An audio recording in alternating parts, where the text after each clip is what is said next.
श्री श्री नृसिंह पुराण अलक्ष्मी विवाह प्रसंग।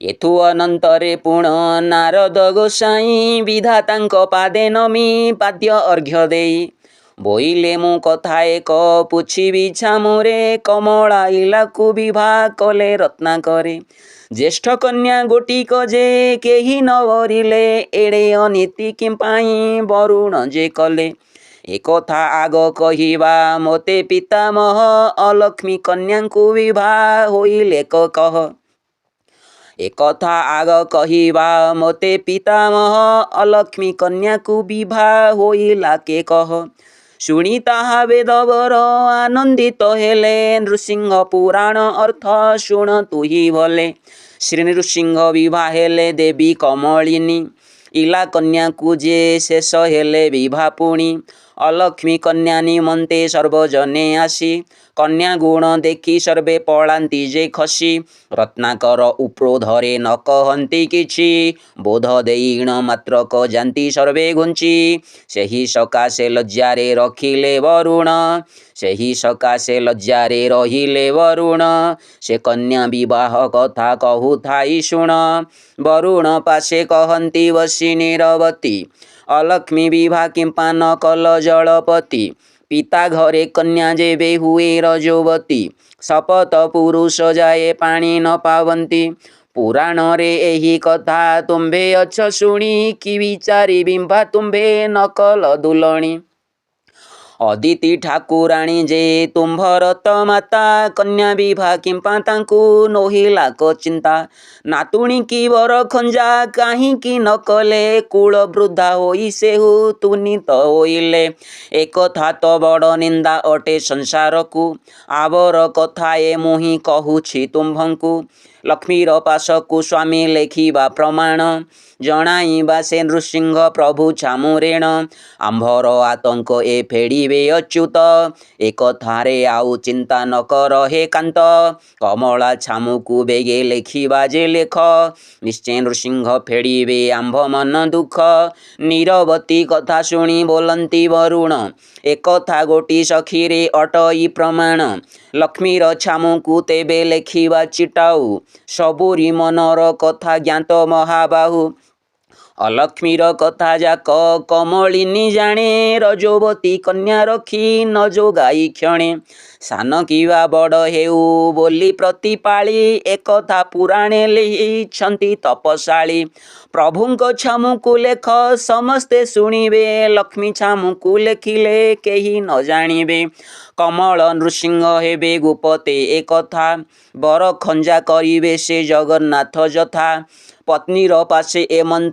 कही रत्नाकर तालपत्र लेखनी को धरी निज कर श्री कमला माता जगतर ठाकुराणी आंभर दुख जणाओ तु गो चक्रपाणी अलक्ष्मी पाई खंजिबे बर चक्रधर श्रीहरि पाशे जणाई शीघ्र एहा कर ए संसारर निंदा रुहेबी मुहि पार मो कथा लागिला जानी तुम्भंकु गोशिरी ए संसारर निंदारु हेबी मुहि पारी मो कथा लागिला जानी तुम्भंकु गोशिरी ए घोर आतंक मोते वहन गोरख ए रूपे वरुण राजा लेखिले श्रीमुख करुणा मधुसूली की पासे बेगे राई बदरिका पूरे चली जीवु बेगे तुही ए श्रीमुख गेटी विघेनी बहन तु जीवु हंसिनी मधुसूलीर हस्ते नेई देबु हंसिनी नेईण जणाइबे कमलिनी कमला कहिबे नृसिंहଙ୍କ आगे पुणी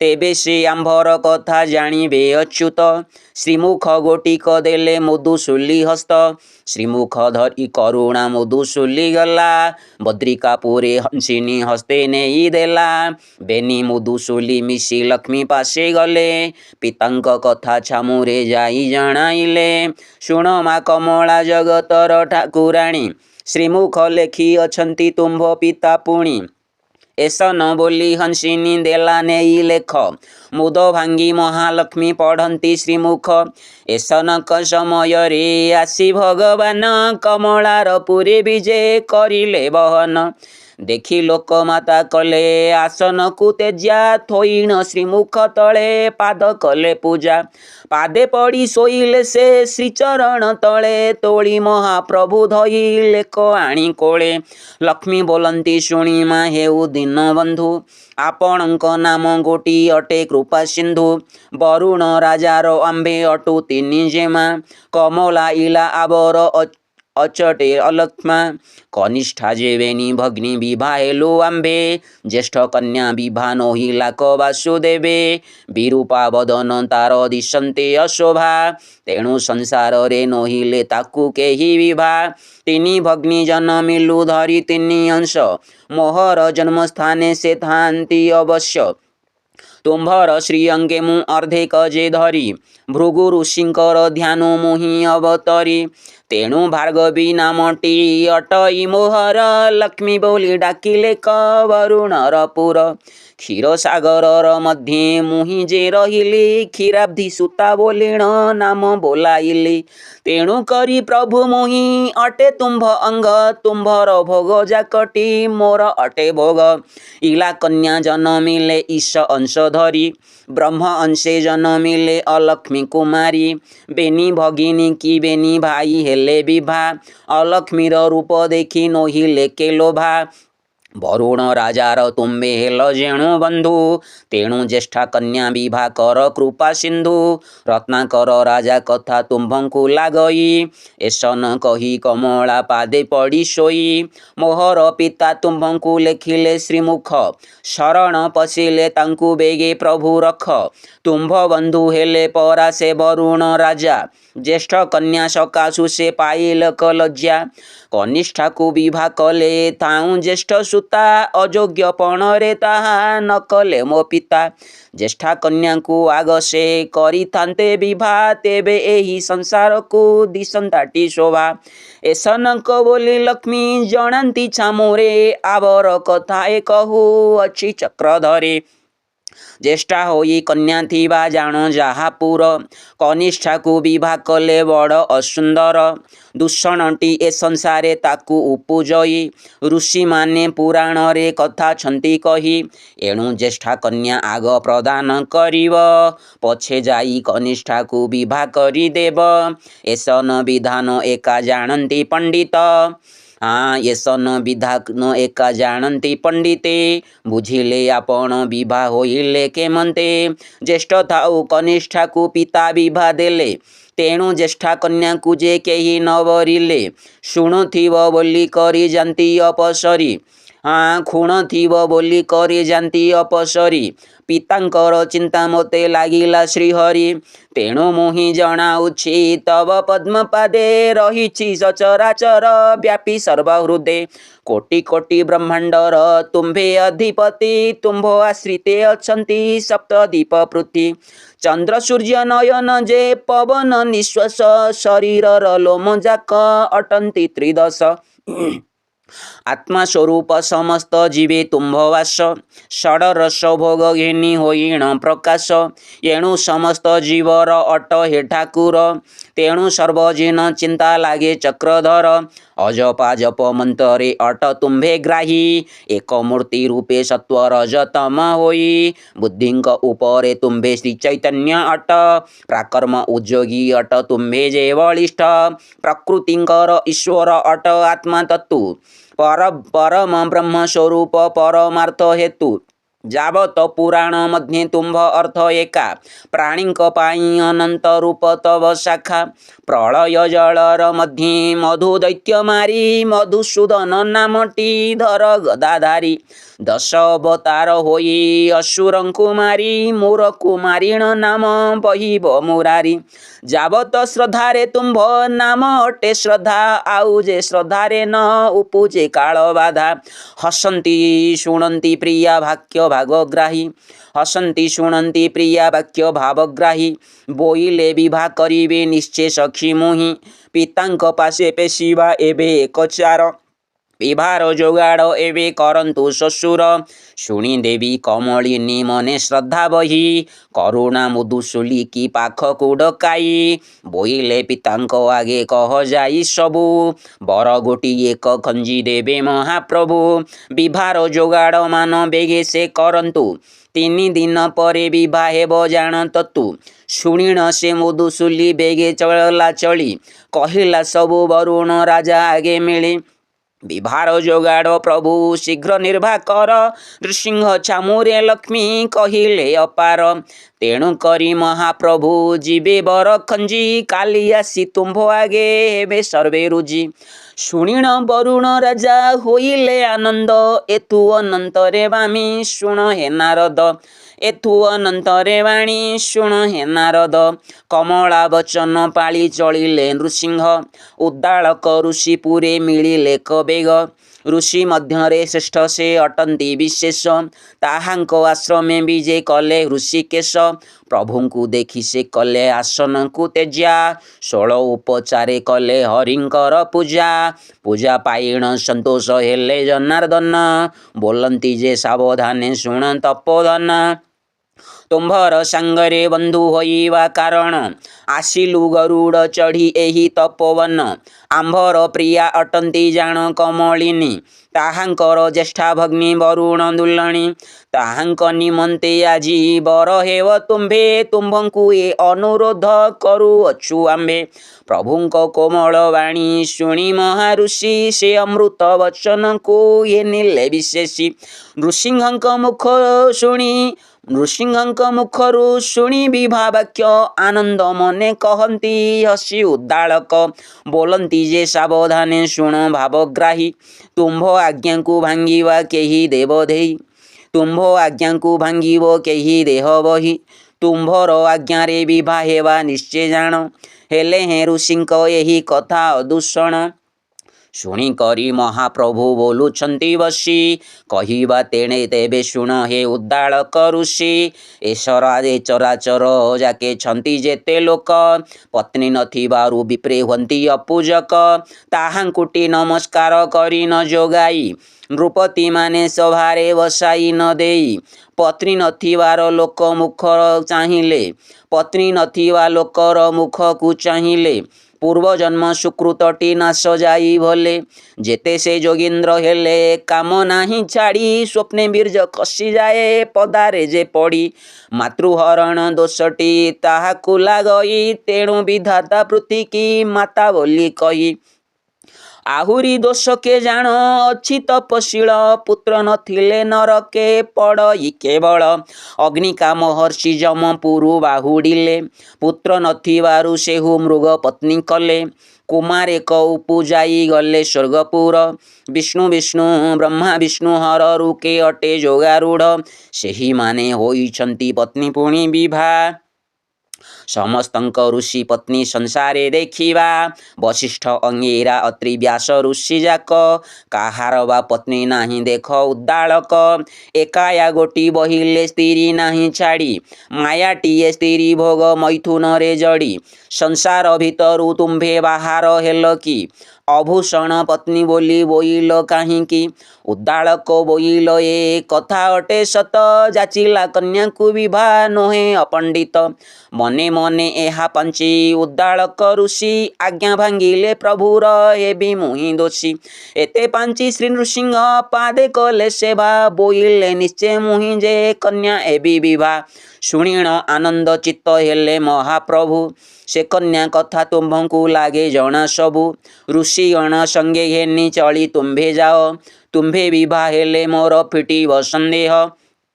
ଋଷିଙ୍କୁ ବୋଧି ଗରୁଡ଼େ ବିଜେ କରି ହରି, ଲକ୍ଷ୍ମୀର ପାଶେ ମିଳିଲେ ବଦରିକା ପୁରୀ।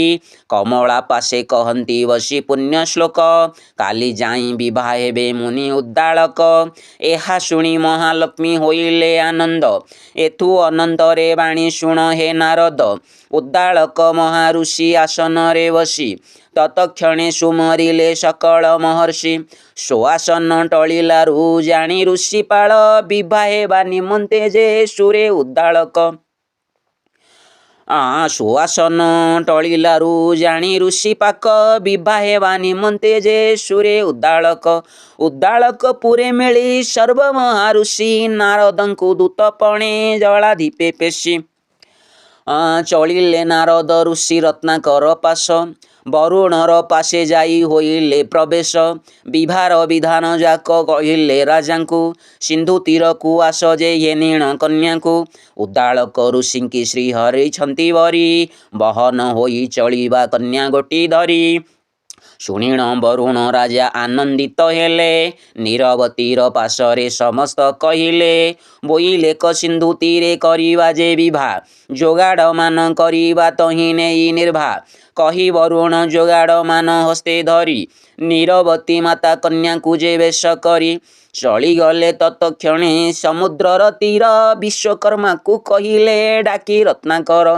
ଛାୟା ମଣ୍ଡପ ତକ୍ଷଣେ କର ଯାଇ ନିର୍ଭା ଏ ସ୍ଥାନେ କନ୍ୟା ଗୋଟିକି ପ୍ରଦାନ କରିବା ତତକ୍ଷଣେ ବିଶ୍ୱକର୍ମା ନିର୍ମାଣିଲା ପୁରୀ ରତ୍ନମାଳା ଲମ୍ବାଇଲା ତହିଁ କେରି କେରି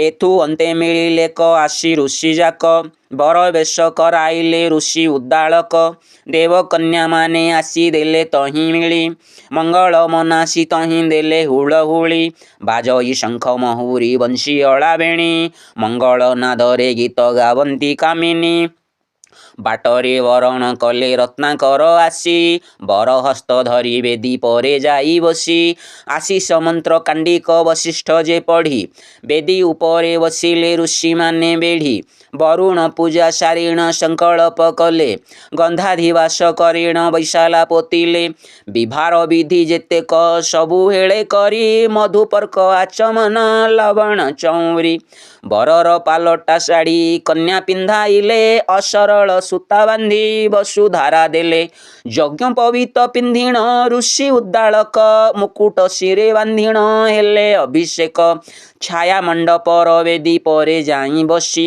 ମହାବାକ୍ୟ ପଢ଼ନ୍ତି ଯେ ବଶିଷ୍ଠ ମହର୍ଷି ଶ୍ରୀ ବରୁଣ ମହାରାଜା କନ୍ୟା କୋଳେ ଧରି ହସ୍ତଗ୍ରନ୍ଥି ବାନ୍ଧିଲେ କ ବଶିଷ୍ଠ ଆଚାରୀ ବେନି ଗୋତ୍ର ଉଚ୍ଚାରିଣ ଶଙ୍ଖି ଦେଲେ ଜଳ ହସ୍ତଗ୍ରନ୍ଥି ଫେଡ଼ିଲେ କ ବଶିଷ୍ଠ ସୁଶୀଳ କଟମସିଣା ଉପରୁ କନ୍ୟା ଉଠାଇଲେ ବରର ବାମ ଭାଗରେ କନ୍ୟା ବସାଇଲେ ତହିଁ ଉତାରୁ ଯେ ପୁଣ କରାଇଲେ ହୋମ ଖୁସାଣ୍ଡି ବିଧି କରିଣ ଜାଳି ହୁତାସନ ଲାଜା ହୋମ ସାରି ପୁଣି ଜୁଆ ଖେଳାଇଲେ ବରୁଣ ରାଜା ଅନେକ ଯୌତୁକ ଦେଲେ ବର କନ୍ୟାକୁ ବନ୍ଦାଇ ନୀରବତୀ ରାଣୀ ଠା ସଜରେ ଅମୃତ ପରସିଲେ ଆଣି ଭୁଞ୍ଜିଣ ଯେ ବର କନ୍ୟା ହୋଇଲେ ସନ୍ତୋଷ କରନ୍ତି ସମସ୍ତ ଋଷି ଗଣେ ବସି ଗ୍ରାସ ବ୍ରହ୍ମା ପରସନ୍ତି ଭାଣ୍ଡୁ ଅମୃତ ଯେ ଆଣି ଭୁଞ୍ଜିଣ ସନ୍ତୋଷ ହେଲେ ସର୍ବ ଋଷି ପୁଣି ଏଥୁ ଅନନ୍ତରେ ରାତ୍ର ହୁଅନ୍ତେ ଆସି ତହିଁ ମଧୁ ଶଯ୍ୟାରେ ଶୋଇଲେ ବର କନ୍ୟା ଯାଇ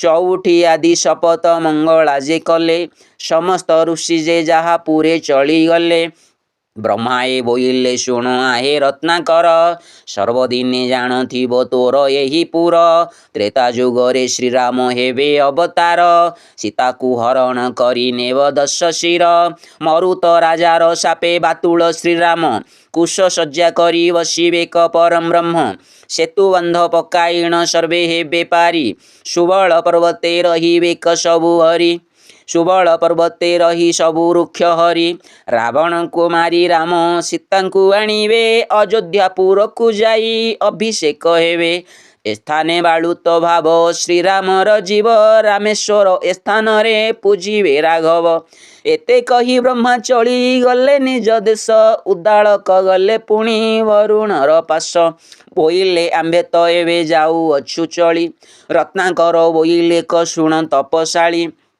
ଦୁହି ତାର ଦଶ ଦୋଷ କରିବେ କ କ୍ଷମା ବ୍ରାହ୍ମଣ ପଦକୁ ତୁମ୍ଭେ ଅଟ ଦିତି ବ୍ରହ୍ମା ଉଦ୍ଦାଳକ ବୋଇଲେ ଯେ ଶୁଣ ରତ୍ନାକର ମଧୁ ଶଯ୍ୟାରେ ଚିହ୍ନିଲି ସବୁ ଦୁହି ତାର ଋଷିଙ୍କ ଆଜ୍ଞା ଅମୃତ ପ୍ରାୟ ମୁହିଁମଣି ବିଭା ହୋଇଲି ନ ଦେଖି ତୁମ୍ଭର ଦୁଲଣୀ ସେ ଯାହା ଅଦୃଷ୍ଟ ନିଶ୍ଚୟ କରିବ ସେ ଭୋଗ ପତ୍ନୀଠାରେ ଗୃହସ୍ଥର ନଥାଏ କି ସ୍ୱାଗ ତୁମ୍ଭ ଦୁହିତା ଗୁଣ କି ନାହ ତୁମ୍ଭେ ଜାଣି ଅଧିକ କଥା କହିବି ଆଉ କିସ ପୁଣି।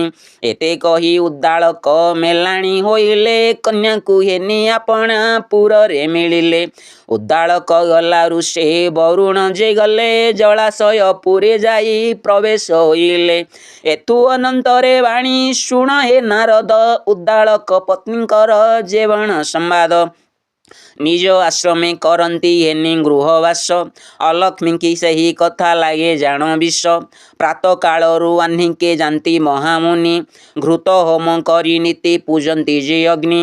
ସେ କଥା ମାନ ଦେଖିଣ ଉଦ୍ଦାଳକ ନାରୀ ଶରୀର ଘାଣ୍ଟି ହୋଇଣ ହୁଅଇ ବିଦାରୀ। ଏସନ କରିତିରି ଯେ ଗଲା କେତେ ଦିନ ପୁତ୍ର ଦୁହିତା ଯେବେନି ହେଲେ ତହୁଁ ଜନ୍ମ। ଦେଖିଣ ଅପୂର୍ବ ଗୁଣ ସେହି ଦୁହିଁଙ୍କର ପୁତ୍ର ନାମ ବାଇଧର ଦେଲେ ମୁନିବର ଦୁହିତାର ନାମ ଦେଲେ ଅଲିଅଳ ପଦ୍ମା। ଶୁଣ ହେ ନାରଦ ଯେ କହନ୍ତି ବେଦ ବ୍ରହ୍ମା ଦକ୍ଷ ପ୍ରଜାପତିଙ୍କ ଷାଠିଏ ଦୁହିତାରୁ ତୋର କନ୍ୟା ବିଭା ହେଲେ କଶ୍ୟପ ଆଦ୍ୟରୁ। ସେ ତେର କନ୍ୟାଙ୍କ ମଧ୍ୟେ ବାଳକନ୍ୟା ବେଦୀ କାଳମୁଖୀ ବୋଲି କନ୍ୟା ଥିଲା ପ୍ରସିଦ୍ଧି। ବାଇଧରକୁ ଯେ ବିଭା କଲେ ସେ କନ୍ୟାକୁ ଅପଶିଖକୁ ଯେ ଦେଲେ ଅଲ୍ୟଳ ପଦ୍ମାକୁ। ପୁତ୍ର ଦୁହିତାକୁ ବିଭା କଲେ ଉଦ୍ଦାଳକ ଶ୍ରୀବିଷ୍ଣୁଙ୍କ ପୂଜା ସେହୁ କରନ୍ତି ଅନେକ। ଷୋଡ଼ଶୋପଚାରେ ସେହି ପୂଜା ବିଧି କରି ନୀତିଦାନ ଆହୁତି ଯେ ଦିଅନ୍ତି ତପଚାରୀ। ହୋମ ଯଜ୍ଞ ପୂଜା ଦେଖି ସାଗରର ସୁତା ବାନ୍ତି ଓଛାଳ କରିଣ ମଣେ ବିଷ ପିତା। ଋଷିଙ୍କ ମନ୍ଦିରେ ଶୁଣନ୍ତେ ସେ ବେଦ ଧ୍ୱନି ଅନୁବ୍ରତେ ବସି କରି କାନ୍ଦଇ କାମିନୀ। ଦୋହରା ଅଗ୍ନିଙ୍କର ଯେ ଘୃତ ଗନ୍ଧ ବାସେ ବାନ୍ତି ଓଛାଳ କରିଣ ଗୃହରେ ନ ପଶେ। ଋଷିଙ୍କ ମନ୍ଦିର ଯାକ ଅସଂସ୍କାର କରେ ଘରୁ ବାହାର ହୋଇଣ ବୁଲଇ ଦାଣ୍ଡରେ। ଘର ହାନି ଲାଭ ଲୋକଙ୍କର ଆଗେ କହି ବାଇଙ୍କର ପ୍ରାୟ ହୋଇ ଛିଡ଼ା ହୋଇଥାଇ। ନୀଚ ଲୋକଙ୍କର ସଙ୍ଗେ ହୋଇଥାଇ କଥା ଭଲ ଲୋକ ଦେଖିଲେ ଯେ ନପାତଇ ମଥା।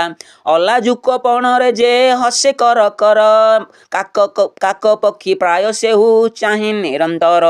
କେତେ କାଳର ସେ ଅବା ଅଟେ ବୃଦ୍ଧା ସ୍ତ୍ରୀ କେନ୍ଦୁ କାଠ ପ୍ରାୟ ଦିଶେ ଶରୀର ତାହାରି। ମାଙ୍କଡ଼ା ପଥର ପ୍ରାୟ ତାର ଦେହ ଭାବ ଦେହକୁ ଆଉଁସି ଦେଲେ ହସ୍ତ ଛିଡ଼ିଯିବ।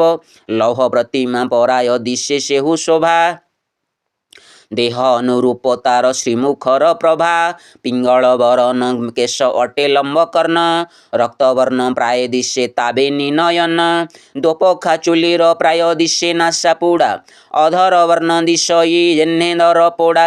ହରିଦ୍ରାବର୍ଣ୍ଣ ପରାଏ ଦିଶେ ଦନ୍ତପନ୍ତି ଲଙ୍ଗଳ ଲୁହା ପ୍ରାୟେକ ଜିହ୍ୱାର ଆକୃତି। ବଚନ କହୁଥିଲେ ସେ ବ୍ୟାଘ୍ର ପ୍ରାୟ ବୋବି ଡରି କରି ପାଶେ କେହି ନ ରହନ୍ତି ଭୁବି। ଅଳଙ୍କାର ପିନ୍ଧିଲେ ସେ ଦିଶେ ଅସୁନ୍ଦର ଚରଣ ବେନିତା ଲମ୍ବ କ୍ଷୁଦ୍ର ଅଟେ କର। ଖଚର ପ୍ରାୟ ତା ବୋବି ଓଟ ପ୍ରାୟ ଚାଲି ମନ କଲେ ଚଉଦିଗ କ୍ଷଣେ ପାରେ ବୁଲି। ମଶାଣି ଭୂମି ଯାକ ସେ ବୁଲେ ଶ୍ରଦ୍ଧା କରି କାଠ ଗୋଟିଆଇ ନେଇ ଚୁଲିରେ ସେ ଭରି। ଅନ୍ନ ବ୍ୟଞ୍ଜନ ଯାକ ସେ କାଠେ ଦିଏ ରାନ୍ଧି ଋଷି ଆସି ତିଆରିଲେ ଦାଣ୍ଡେ ବସି କାନ୍ଦି। ଘରର ହାନି ଲାଭ ସେ କିଛି ହିଁ ନ ଜାଣି କ୍ରୋଧ ହୋଇଣ ସେ କଥା କହେ କୋପେ ପୁଣି। ପତ୍ନୀର ଏ ଅବିବେକ ଦେଖି ଉଦ୍ଦାଳକ ପାଶେ ବସାଇ ତିଆରି କହନ୍ତି ଅନେକ ବୋଲନ୍ତି ଘର ମହତ୍ୱ ଅଟଇ ଯେ ନାରୀ। ଦାଣ୍ଡରେ ତୁ ବୁଲୁଅଛୁ ଲଜ୍ଜା ତ୍ୟାଗ କରି ଦୋହରା ଘରେ ପକାଉ ମଶାଣିର କାଠ।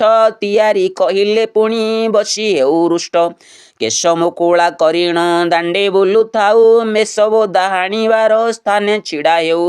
ବାହାରର ହାଣ୍ଡି ଆଣି ଭିତରେ ପୁରାଉ ନୀଚ ଲୋକଙ୍କୁ ଛୁଇଣ ବସନ ନ ଧୋଉ। କି ଅଭିକ୍ଷଣ ତୁହି ଦେଖିଲୁ ମୋ ଗୃହେ ସଂସାରରେ ମୋତେ ନିନ୍ଦା କଲେ ଅପ୍ରମେୟେ। ପତି ମୁଖରୁ ଏସନ ବାକ୍ୟ ଦେବି ଶୁଣି ବୋଇଲେ ହେ ଋଷି ଶୁଣ କହିବି ଯେ ପୁଣି। ତୁମ୍ଭର ଗୃହରେ ହୋମ ଘୃତ ଧୂମ ବାସେ ସେହି ବାସନା ଆସିଣ ଲାଗିଲେ ମୋ ନାଶେ। ଶରୀରରେ ଲାଗି ମୋର ହୁଅଇ ବିକଳି ବେଦଧ୍ୱନି ଶୁଣି କରି ମରୁଥାଇ ଭାଳି। ଜୀବନ କଥା ମୋହର ଅଟେ ପ୍ରାଣ ପ୍ରିୟ ସେ କଥା ମାନ କହୁଛି ମୁହିଁ ଶୁଣିଥାଅ। जेवण गृहे उपुजे नित्य जाण कଳି ଝୁଙ୍କା ଝୁଙ୍କି ହୋଇ ଲାଗିଥାନ୍ତି ବାରୁଆଳି। ମନ୍ଦିରଟି ଅସଂସ୍କାର ଦେଖେ ଯାର ଘର ସେ ସ୍ଥାନଟି ମୋତେ ସୁଖ ଲାଗେ ମୁନିବର। ପତି ପୁତ୍ର ଭାରି ଯାଜେ ଦାସ ଦାସୀ ବହୁ କଳି ଦ୍ୱନ୍ଦ୍ୱ ଲାଗୁଥିଲେ ମୋତେ ସୁଖ ସେହୁ। ଶକଟା ପଶା ଜୋତା ଯେ ମିଥ୍ୟା କଥା ଯହିଁ ସେ ସ୍ଥାନ ଅମୃତ ପ୍ରାୟ ମୋତେ ଯେ ଲାଗଇ। ସୁଜନ ସାଧୁଙ୍କୁ ସେହୁ ଅନୁକ୍ଷଣ ନିନ୍ଦେ ଆପେ ଆପେ ପ୍ରଶଂସିଣ ଆପେ ଆପେ ବନ୍ଦେ। ସମସ୍ତ ଜୀବଙ୍କୁ ପୁଣି କରଇ ଯେ ହିଂସା ଏମନ୍ତ ସ୍ଥାନ ମାନଙ୍କେ ଅଟଇ ମୋ ବସା। ଆମିଷ ଦୁର୍ଗନ୍ଧ ମାନ ଯେଉଁ ସ୍ଥାନେ ପୋଡ଼ା ମେଷ ଗୋ ମହିଷ ହଣା ସ୍ଥାନ ଯହିଁ ଲୋଡ଼ା। ସେହି ସ୍ଥାନ ମାନଙ୍କରେ ମୋର ଥାଇ ମନ ଯହିଁରେ ମୋ ମନ ଥାଇ ଶୁଣ ତପୋଧନ। ବେଦର ବଚନ ଯହିଁ ହୁଏ ନୃତ୍ୟ ଗୀତ ସେ ସ୍ଥାନ ମାନଙ୍କେ ମୋର ନବଳଇ ଚିତ୍ତ। ସୁମଙ୍ଗଳ ସୁବିଧାନ ବାଜେ ବାଦ୍ୟ ଯହିଁ ତାହା ଶୁଣିଲେଟି ଜାଣ କମ୍ପେ ମୋର ଦେହି।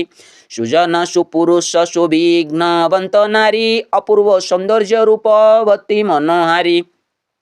ଯେବଣ ସ୍ଥାନରେ ମୁହିଁ ଦେଖଇ ପବିତ୍ର ସୁବେଶ ବେଶ ଯେ ନିତ୍ୟ କରୁଥାଉ ଗାତ୍ର। ସୁବେଶ ସ୍ୱଗୃହ ବାସ ଦେଖେ ମୁହିଁ ଯହିଁ ହବିଷ୍ୟ ଅନ୍ନମାନ ଯେ ଦେବ ଗୃହେ ହୋଇ। ଯେହୁ ତୀର୍ଥ ବୋଲି ଦେବ କରଇ ଦର୍ଶନ ଜାତି ପୁଷ୍ପମଣ୍ଡି ହୋଇ ଯେ ଘେନେ ଚନ୍ଦନ। ତୁମ୍ଭର ଗୃହରେ ଘୃତ ବାସନା ଯେ ରସ ଏମାନ ଲାଗିଲେ ମୁହିଁ ମଣ ଏନ୍ତା ବିଷ। ସେ ବାସନା ଲାଗି ମୋର ବାନ୍ତି ହୋଏ ଦେହ ବେଦଧ୍ୱନି କି ଶୁଣିଲେ ଲାଗେ ମୋତେ କୋହ। ଗରୁଡ଼ ଦେଖି ପଳାନ୍ତି ଯେହ୍ନେ କାଳ ସର୍ପ ସେହି ରୂପେ ଭାଜିଲାଣି ଏବେ ମୋର ଦର୍ପ।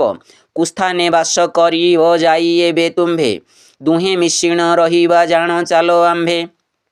ଏ ରୂପେ ସ୍ୱାମୀର ଆଗେ କହଇ ତରୁଣୀ ମନରେ ଚିନ୍ତା କଲେ କରୁଷି ତାହା ଶୁଣି।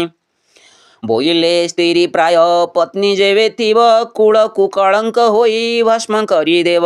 ସୁତବିତ ଧର୍ମ ପୁଣ୍ୟ କରି ସବୁ କ୍ଷୟ ଏ ସ୍ତ୍ରୀ ଥିଲେ ଗୃହରେ ନୁହେଁ ମୋର ଜୟ।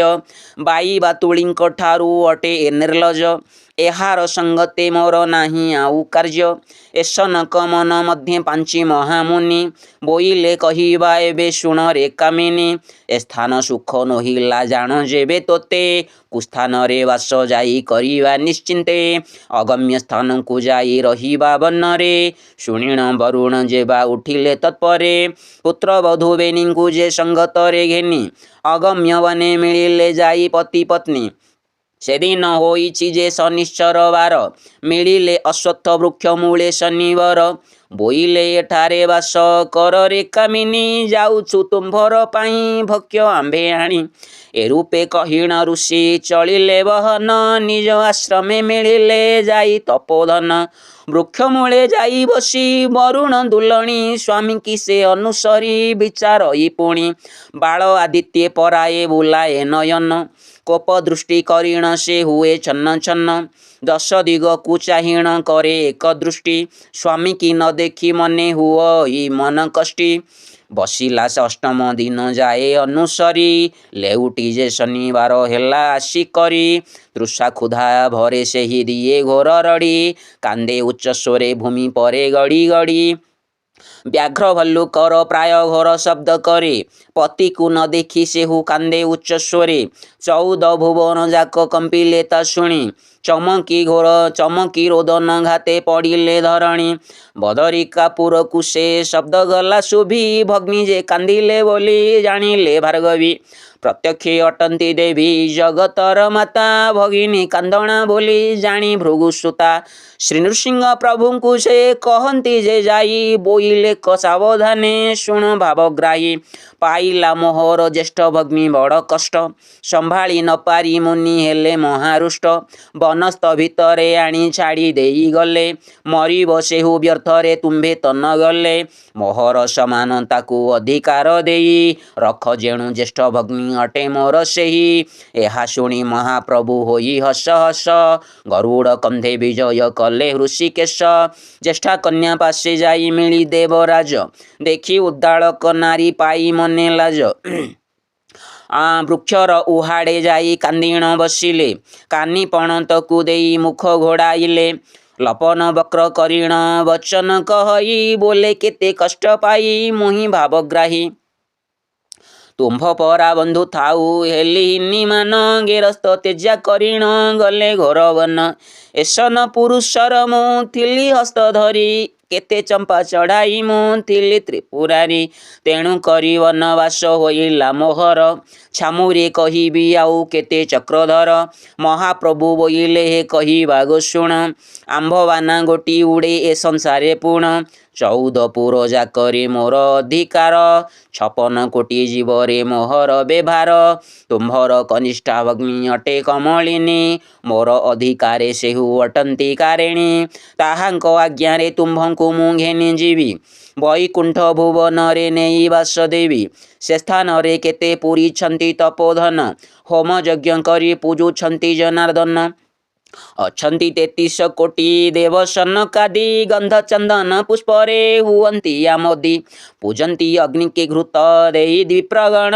ପ୍ରାଣୀଙ୍କି ଦୟା କରନ୍ତି ପ୍ରଭୁ ନାରାୟଣ ତୁମ୍ଭର କନିଷ୍ଠା ଭଗ୍ନି ତହିଁ ଠାକୁରାଣୀ ତାହାଙ୍କ ସଙ୍ଗରେ ଦାସୀଛନ୍ତି କେତେ ପୁଣି ବୈକୁଣ୍ଠପୁରର ପୁଣ୍ୟ ବ୍ରହ୍ମା ଲେଖିଥିଲେ ଲକ୍ଷେ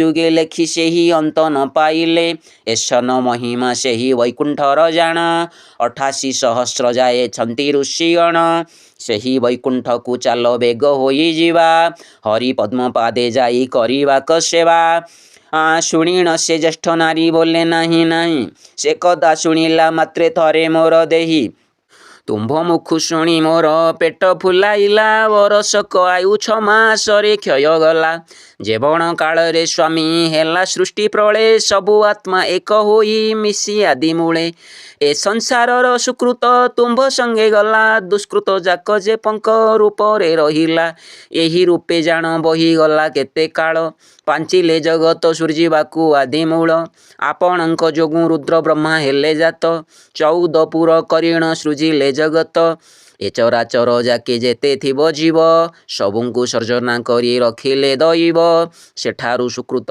ଉଦେ ଏ ସଂସାରେ ହେଲା ଦୁଷ୍କୃତ ସମସ୍ତ ପଙ୍କ ରୂପରେ ରହିଲା ସେହି ପଙ୍କର ଭିତରେ ଆସିଲି ମୁଁ ଜନ୍ମି ତେଣୁ ଧାତା ନାମ ମୋର ଦେଲେ କ ଅଲକ୍ଷ୍ମୀ ଧର୍ମ ପୁରୁଷର ଅଂଶୁ ଜାତ ହରିପ୍ରିୟା ଅଧର୍ମର ଅଂଶ ଘେନି ଜାତ ଚଉବାହା ଅଲକ୍ଷ୍ମୀ ଅଧିକାରେ ଲାଗିଲା କ ମୋତେ ବିଷ ମନ ଜାଣି ସ୍ଥାନ ମୋତେ ଦେବା ଜଗଦୀଶ ବୈକୁଣ୍ଠପୁରରେ ମୁହିଁ ନ ପାରଇ ରହି ଆପଣଙ୍କ ଛାମୁରେ ବା କି କହିବି ମୁହିଁ କନିଷ୍ଠ ଭଗ୍ନିର ଶିରି ଦେଖିବି କେମନ୍ତେ ଏଣୁ କରି ବୈକୁଣ୍ଠ ଯେ ନ ରୁଚଇ ମୋତେ ସଂସାରରେ ଯେତେ କଥା ବୋଲୁଥାନ୍ତି ଭଲ ସେହି କଥା ଯାଗ ମୋତେ ଲାଗୁଥାଏ ସଲ ତୁମ୍ଭେ ଯେ ଏ ବ୍ରହ୍ମାଣ୍ଡର କର୍ତ୍ତା ଅଟ ସ୍ୱାମୀ ସବୁରି ମନର ଚିନ୍ତା ଜାଣ ଅନ୍ତର୍ଯାମୀ ମୋ ମନ ଗୋଟି ଆପଣ ଏବେ ଜାଣି କରି ସେହି ସ୍ଥାନେ ନେଇ ମୋତେ ରଖି ଆସ ହରି ଜୀବନ ସ୍ଥାନରେ ମୋତେ ଦେବ ଅଧିକାର ସେହି କଥା ଗୋଟି ପାଳି ମୁଁ ଥିବି ନିରନ୍ତର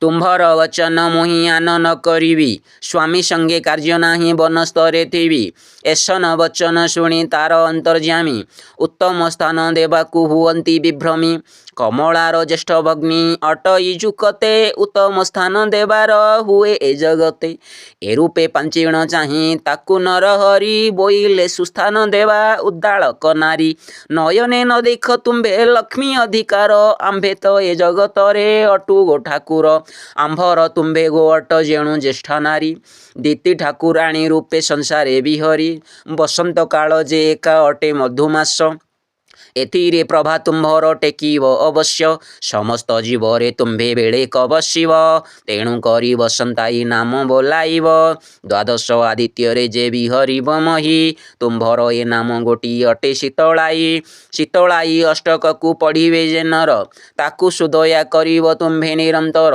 ଦ୍ୱାଦଶ ଆଦିତ୍ୟ ହେବ ଦ୍ୱାଦଶ ନୟନ ବୁଲିବ ଶୀତଳ ନୟନରେ ସର୍ବସ୍ଥାନ ସର୍ବଜୀବରେ କରିବ ବେଳେ ଅଧିକାର ଆଉ ବେଳେ ବସିଲେ ଯେ ନ ମାନିବେ ନର ଅଣବସନ୍ତ ବୋଲିଣ ତୁମ୍ଭଙ୍କୁ ବୋଲିବେ ସେଠାବରେ ଅନାଦର ତୁମ୍ଭଙ୍କୁ କରିବେ ବସନ୍ତ ବୋଲି ସେ ବେଦ ନାର ନାମ ହେବ 3 ଦିନ ପାଣି ପାଇ ଉଶ୍ୱାସ କରିବ ଯାବତ ବିହନେ ତାର ହେବ ଅଧିକାର ଧାନ୍ୟରେ ପଣତ ଜାଣ ନୁହିଁବ ତୁମ୍ଭର ଅଟଇ କମଳାଙ୍କର ସେହୁ ଶ୍ରଦ୍ଧା ଦ୍ରବ୍ୟ ତହିଁ ଅଧିକାର କଲେ ମୂର୍ଧା ଫାଟିଯିବ ପୁତ୍ରବଧୂ ଦୁହି ତାଙ୍କୁ ସଙ୍ଗତରେ ଘେନି ଆବର ସଙ୍ଗତେ ଥିବେ 64 ଯୋଗିନୀ ଭୂତ ପ୍ରେତ ପିଶାଚ ପାଶେ ବାସ କର ପିପଳ ବୃକ୍ଷେ ରହିବ ରାତ୍ରେ ନିରନ୍ତର 64 ଯୋଗିନୀ ଖାଇବେ କପୁଡ଼ା ବଳି ସେହି ବାସନା ନାସାରେ ଖାଉଥିବେ ବାରି ତୁମ୍ଭ ନାମେ ମେଷ ମହିଷଙ୍କୁ ବଦା ଦେବେ ଭୂତ ପ୍ରେତ ପିଶାଚେତା ଭୋଗାଦି କରିବେ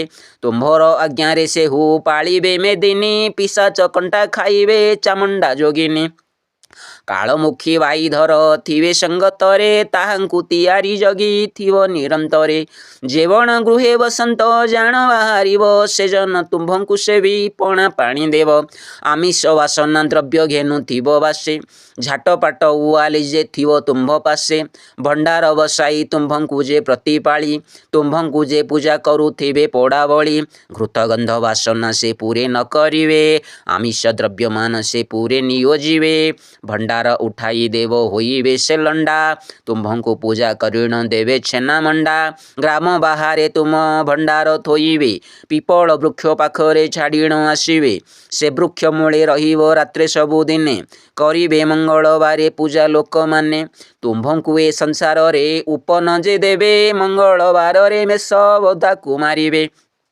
ଯୋଗୀଗଣ ମାନେ ତୁମ୍ଭ ସଙ୍ଗତରେ ରହି ସେହି ଉପନମାନଙ୍କୁ ଭକ୍ଷିବେ ସେ ଯାଇ ତୁମ୍ଭେ କ୍ଷୀର ପଣା ମଣ୍ଡା କାକର ଭୁଞ୍ଜିବ ତୁମ୍ଭେ କ୍ଷୀର ପଣା ମଣ୍ଡା କାକରା ଭୁଞ୍ଜିବ ଚନ୍ଦ୍ର ସୂର୍ଯ୍ୟ ଥିବା ଯାଏ ନିଶ୍ଚିନ୍ତେ ରହିବ ମଙ୍ଗଳବାରେ ମାଜଣା କରିବେ ତୁମ୍ଭନ୍ତ ନୀଚ ଲୋକଠାରେ ପ୍ରୀତ ହେବ ଅନୁବ୍ରତ ନୀତି ନୀତି କନ୍ଦଳଟି ଲାଗିବ ଜାଘରେ ମିଥ୍ୟାଭାଷୀ ପୁରୁଷ ଯେ ଥିବେ ଯେଉଁଠାରେ ନୀଚ ଜନ ସଙ୍ଗତରେ କରୁଥିବ ପ୍ରୀତ ପରଦାରା କରିଣ ଯେ ସାଧୁଙ୍କୁ ନିନ୍ଦନ୍ତି ନୀଚ ଜନ ସଙ୍ଗତରେ କରୁଥିବେ ପ୍ରୀତି ପରଦାରା କରିଣ ଯେ ସାଧୁଙ୍କୁ ନିନ୍ଦନ୍ତି ବଣଜନ୍ତୁଙ୍କ ଜଞ୍ଜାଳ ହେଉଥିବ ଯହିଁ ଲିଆ ଖଇ ପଡ଼ିଥିବ କୁଢ଼ କୁଢ଼ ହୋଇ ବେଲବଟ ନିମ୍ବଧାତ୍ରୀ ଅଶ୍ୱତ୍ଥ ତୁଳସୀ ଏହାକୁ କୁଠାର ଧରି ପକାଇବେ ନାସି ତୀର୍ଥବ୍ରତ ଉପବାସେ ନାହିଁ ଯାର ମତି ସେ ଲୋକମାନଙ୍କ ସଙ୍ଗେ ବସ ଯାଇ ନୀତି ପରଦ୍ରବ୍ୟ ଚୋରାଇଣ ନିଅନ୍ତି ଯେ ଜାଣ ଜୀବନ ଜନ୍ତୁ ଛେଦନ କରେ ଯେ ହୁପୁଣ ମାନିତା ସ୍ତ୍ରୀ କି ରତି କରେ ବଳାତ୍କାରେ ଗାଈ ହଜିଲେ ଗର୍ବେ ନ ଲୋଡ଼ନ୍ତି ଯେ ନରେ ବିଷ୍ଣୁଙ୍କ ଭକ୍ତ ନୁହନ୍ତି ଜାଣ ଯେତେ ପ୍ରାଣୀ ସୁଜନଙ୍କୁ ନିନ୍ଦନ୍ତି ଯେ ଅଦୋଷରେ ପୁଣି ତୁମ୍ଭେ ବିଶ୍ରାମୀ ବଜାଇ ତାହାଙ୍କ ପାର୍ଶ୍ୱରେ ଆବର କିଛି କହିବା ତୁମ୍ଭର ଆଗରେ ଗର୍ଭିଣୀ ସ୍ତ୍ରୀଙ୍କର ସେ କଲେ ଲିଙ୍ଗ ଭଗ୍ନ ତୀର୍ଥ କରି ଚଳେ ଚୋରାଇଣ ପରଧନ ପତିବ୍ରତା ସ୍ତ୍ରୀଙ୍କିଟି କର ଇଜେ ହାସ୍ୟ ଆଦିତ୍ୟବାରେ ଆମିଷ କରେ ଯେ ହୁଗ୍ରାସ ରାତ୍ର କାଳରେ କପିଥ ଭକ୍ଷ ଇଜେ ପ୍ରାଣୀ ଅକାରଣେ ପ୍ରାଣୀକି ଯେ ପକାଏଟି ହାଣେ ଦୁର୍ଭିକ୍ଷ କାଳରେ ଯେହୁ ନବିକଇ ଧାନ ଜଳରେ ଉଲଗ୍ନ ହୋଇ ପଶନ୍ତି ଯେ ଜନ ପଥରେ ଥିବା ବୃକ୍ଷକୁ ପକାନ୍ତି ଯେ ହାଣି ପାଷାଣ୍ଡପଣରେ ଯେହୁ ପୁରାଣ ନ ଶୁଣି ମିତ୍ରକୁ ଯେଉଁ ଜନ ନ କରେ ସମ୍ମାନ ଶ୍ରେଷ୍ଠ ଜାତି ହୋଇଣ ଯେ କରେ ସୁରାପାନ ବିଷ୍ଣୁ ପ୍ରତିମାର ପୂଜା ଯେଉଁ ସ୍ଥାନେ ନାହିଁ ସେହି ସ୍ଥାନ ଗୋଟି ତୁମ୍ଭେ ବାସ କର ଯାଇ ଗୁରୁଜନମାନଙ୍କୁ ଯେ ନିନ୍ଦେ ଅନୁବ୍ରତ ଦେବ ବା ବ୍ରାହ୍ମଣଙ୍କର ହରଇ ଜୀବିତ ପିଠି ଦେଲା କ୍ଷତ୍ରିକିତ ଯେ ମାରନ୍ତି ରଣେ ପକ୍ଷ କରି ସଭା ମଧ୍ୟ କହନ୍ତି ଯେ ଜନେ ପରର ସ୍ତ୍ରୀ କି ଦେଖି ହୁଏ ଯେହୁ ଦୁଃଖୀ ଋଣ କରି ନ ସୁଝଇ ଯେ ବଣ ପାତକି ସୁଜନ ଜନମାନଙ୍କୁ ବୈରାଭାବ କରେ ବିଧବା ବ୍ରାହ୍ମଣ କି ଯେ ମୂର୍ଖପଣେ ହରେ ଅଶୁଦ୍ଧବନ୍ତ ସ୍ତ୍ରୀ କି କରେ ଯେ ରମଣ ଦୋଷ ଅର୍ଜୁନ ନିୟମ କରେ ଯେଉଁ ପୁଣ ପିତା ମାତା ଗୁରୁଙ୍କୁ ନ ମାନେ ଯେଉଁ ଜନ ସ୍ନାନ ସାରି ଦେବତା ଯେ ନ କରେ ଅର୍ଚ୍ଚନ ଅଶୁଦ୍ଧ ବସନ ପିନ୍ଧି ଦେବାଳଏ ଯାଇ ଦକ୍ଷିଣକୁ ମୁଖ କରି ଭୁଞ୍ଜିଣ ବସଇ ଏହାଙ୍କର ପାଶେ ଥିବ ତୁମ୍ଭେ ଯାଇ ନୀତି ଭୂତ ପ୍ରେତ ପିଶାଚ ଯେ ଥିବେ ତୁମ୍ଭ କତି ରହିବ ରାତ୍ରି ଅଶୁଭ ବୃକ୍ଷର ଯେ ତଳେ ଏଥେ ଆଣି ତୁମ୍ଭ ସ୍ୱାମୀ ବସାଇଣ ଗଲେ ସେ ବୃକ୍ଷ ତଳେ ବସିବ ଯେହୁ ରାତ୍ରି କାଳେ, ଶିରିଉଣା ତାର କନ୍ଧୁ ହୋଇବ ତତ୍କାଳେ। ବୁଢ଼ୀ ଠାକୁରାଣୀ ହୋଇ ସଂସାରେ ବୁଲିବ, ମୋହର ଭକତ ଜନେ ହିଂସା ନ କରିବ। ଏସନକ ଆଜ୍ଞା ଦେଇ ଗଲେ ପ୍ରଭୁ ବେଗ, ତକ୍ଷଣେ ମିଳିଲେ ଯାଇ ବଦରିକା ସ୍ୱର୍ଗ। ଶ୍ରୀ ମହାଲକ୍ଷ୍ମୀ ପାଶେ ମିଳି ଭାବଗ୍ରାହୀ, କହିଲେ ସକଳ କଥା ତାହାଙ୍କୁ ବୁଝାଇ। ଶୁଣିଣ ଆନନ୍ଦ ହେଲେ ରତ୍ନାକର ସୁତା, ଲଜ୍ଜାରୁ ତ ପାରି ଏବେ ହୋଇଲେ ମୋ ପିତା। ଏତେକ ପାଞ୍ଚି କମଳା ପାଦ ପଦ୍ମେ ସେବି, ବିପ୍ର ପୀତାମ୍ବରକୁ ଯେ ରଖିବେ ଭାର୍ଗବୀ। ବନ୍ଦଇ ଶ୍ରୀ ଲକ୍ଷ୍ମୀକାନ୍ତ କୃପା କର ମୋତେ, ଶ୍ରୀପାଦ ପଦ୍ମ ଚିନ୍ତି ନ ପାରେ କଦାଚିତେ। ନୃସିଂହ ଗ୍ରନ୍ଥବାଣୀ ଅଟେ ଅଗୋଚର, ଲେଖିଣ ପାରିଲେ ମୁହିଁ ହେବି ଭବୁ ପାର। ଏଥକୁ ଦୟା କରିବେ ମୋତେ ଜଗନ୍ନାଥ, ଲେଖିବି ସପ୍ତସାଗର ଯାଏ ପୂର୍ଣ୍ଣ ଗ୍ରନ୍ଥ। ଏ ଯେ ଚତୁର୍ଥ ସାଗର ଅଟେ ହରିବାଣୀ, ଯେ ରୂପେ ମାଇଲେ ମୋର ବଂଶ ଚକ୍ରପାଣି। ସଂସାର ଲୋକେ ଆନନ୍ଦ ହେବେ ଗ୍ରନ୍ଥ ଶୁଣି, ନାରଦଙ୍କ ଆଗେ ଯାହା ବିଧାତା ବଖାଣି। ବିପ୍ର ପୀତାମ୍ବର ଶ୍ରୀହରିଙ୍କ ନିଜ ଦାସ, ଜନ୍ମେ ଜନ୍ମେ ସେବା ମୋର କମଳା ବିଳାସ। ହରେ କୃଷ୍ଣ କୃଷ୍ଣ କୃଷ୍ଣ ହରେ ହରେ, ହରେ ରାମ ରାମ ରାମ ହରେ ହରେ। ହରି ବୋଲ।